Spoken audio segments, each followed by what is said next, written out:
Think of someone you'd love to have on your side. A coworker who keeps you at arm's length. Someone you admire who barely seems to notice you.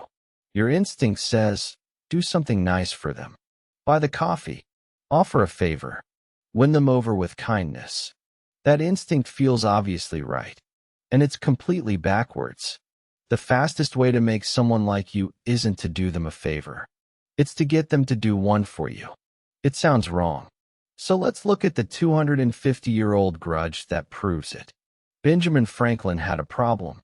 In the Pennsylvania Assembly, a wealthy, well-educated rival disliked him and had even spoken against him in public.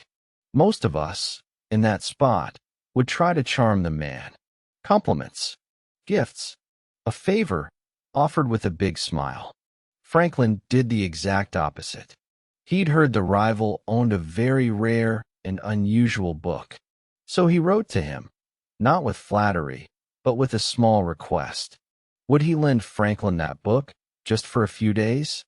The rival, apparently flattered just to be asked, sent it over right away. Franklin read it, and a week later returned it with a warm note of thanks. And then something strange happened.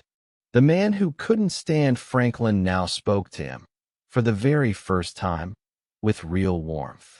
They went on to become genuine friends for the rest of their lives.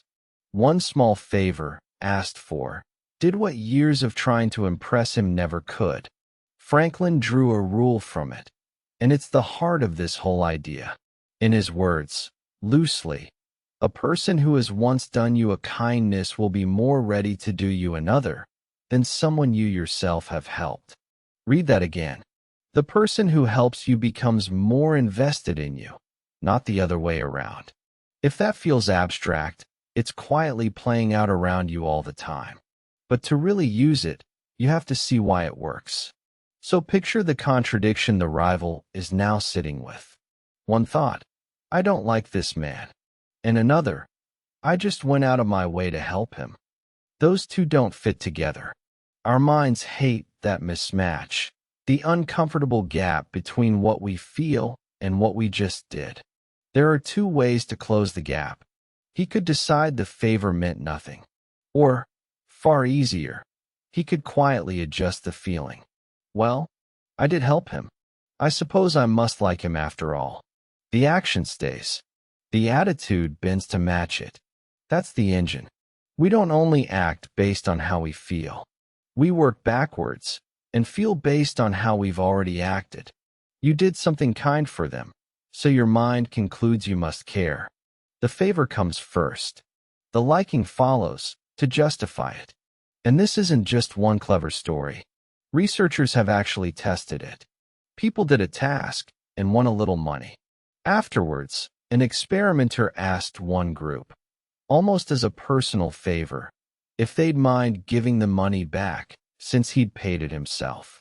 Later, everyone rated how much they liked him. The people he'd asked for the favor liked him the most. Asking didn't cost him their respect. It earned it.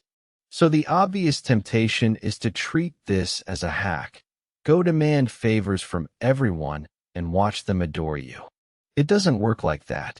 The request has to be small, reasonable, and genuine. Ask for too much or too soon, and you don't spark affection, you spark resentment.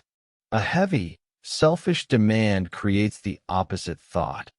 Why did I do all that for someone so entitled? The effect lives in the small ask.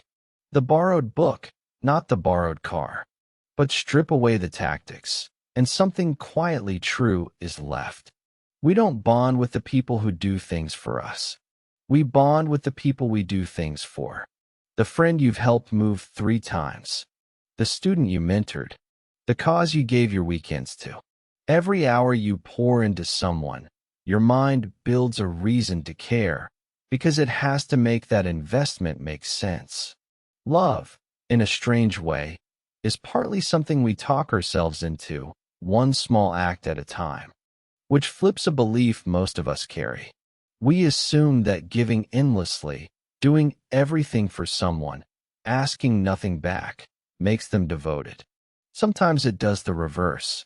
If they never invest in you, their mind never builds that reason to be attached. They take and feel strangely little. The strongest bonds aren't one person giving and the other receiving. They're small favors traded back and forth, each one a tiny brick in the wall of, I must care about this person. So the next time you want someone in your corner, you don't have to buy your way in. You can let them invest in you. Ask for the small favor, the bit of advice, the borrowed book.